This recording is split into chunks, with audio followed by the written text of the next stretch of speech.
السلام عليكم. ازيكم حبايبي، عاملين ايه؟ يا رب الجميع يكون بخير. نبتدي بقى نجهز لحاجة العيد. وأول حاجة هعملها الكحك. بس قبل ما أعمل الكحك نشوف ريحة الكحك بتتعمل ازاي. يا ريت يا ريت ما تشتروش ريحة كحك من جاهزة من العطار المطحونة. أنا هقولك المكونات وانتي هاتيها من العطار واطحنيها في البيت. اللي أنا ماسكاها نبدأ بسم الله في الأول.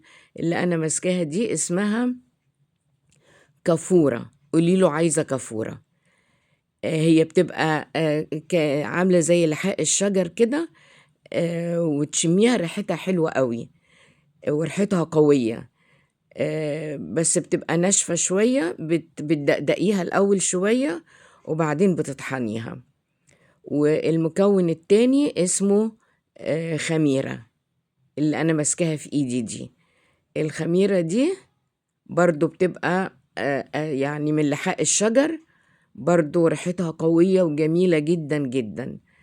هي دي الريحة، المكونات الأصلية لريحة الكحك من مئات السنين. المصريين أو الأمهاتنا وجداتنا كانوا بيعملوها، لأن المكونات دي متوارثة من أجيال. المهم برضو بتدقدقيها وبعدين تطحنيها في المطحنة عندك.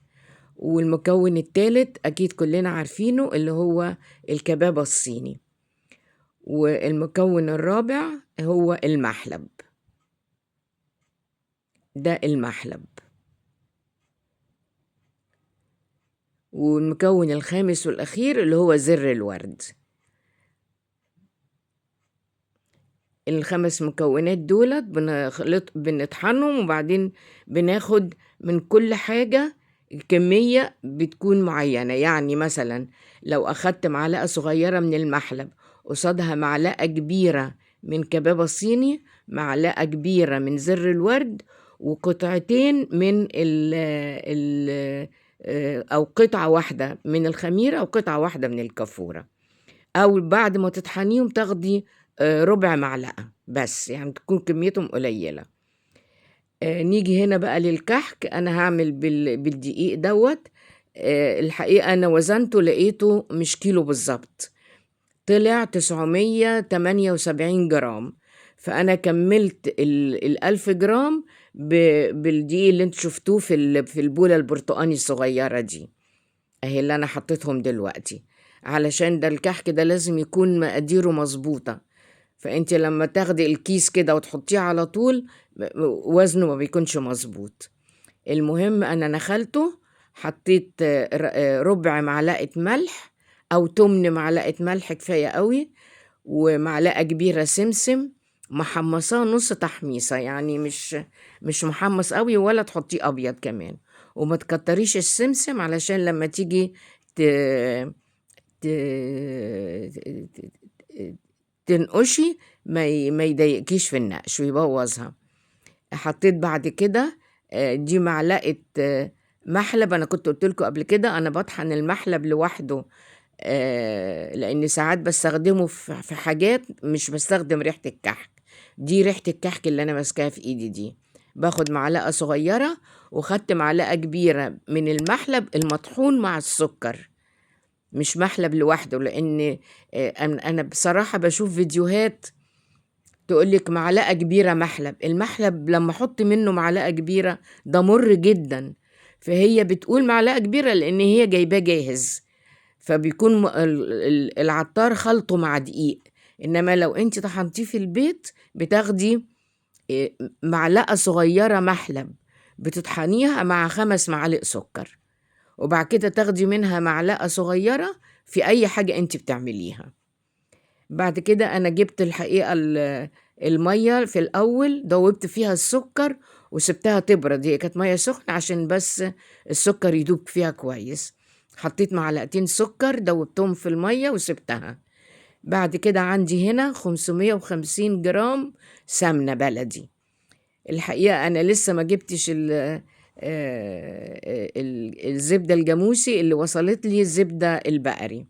فأنا قلت أعملها ولما تيجي الجاموسة أبقى أعمل كمية تاني، لأن أنا ولادي بقى وحبايبهم وأصحابهم وكده بيدوهم.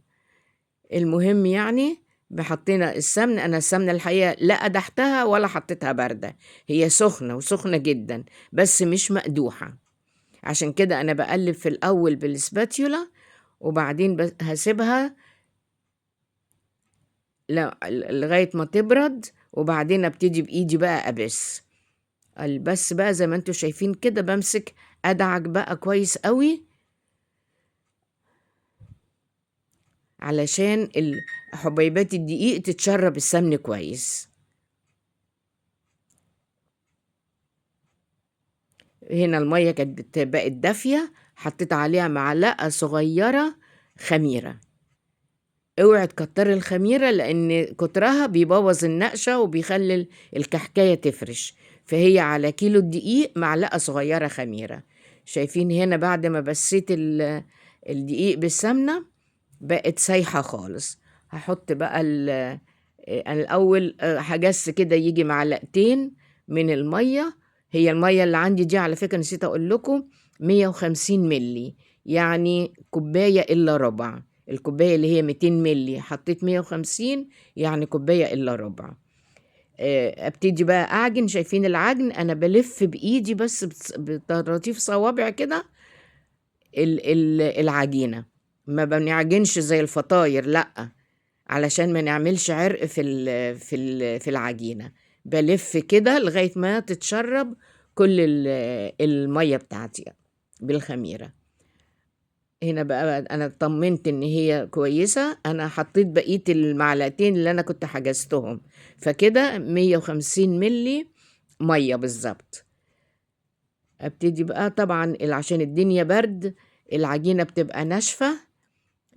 يعني لو لقيتيها ناشفة اوعي تزودي مية. امسكيها في ايدك وافضلي اعجيني كده في ايدك لغاية هي هتطرى من حرارة ايدك هتطرى. ابتدي بقى انقشي بالطريقة اللي انت تحبيها. انا الحقيقة كان عندي القالب ده كنت بعمل بيه عجينة السكر ايام ما كنت بعمل لأحفادي اعياد ميلاد. دلوقتي ما بقتش بقدر. فكنت يعني كانت احد طرق تزيين التورت يعني. المهم دي طريقة، والطريقة التانية اللي هي البصامة. أنا عملت بالبصامة بس لقيت الأطراف البصمة موصلت لهاش، فببتدي أنقش بقى بالسمك الكحكاية نفسها، فبتديني شكل جميل برضو.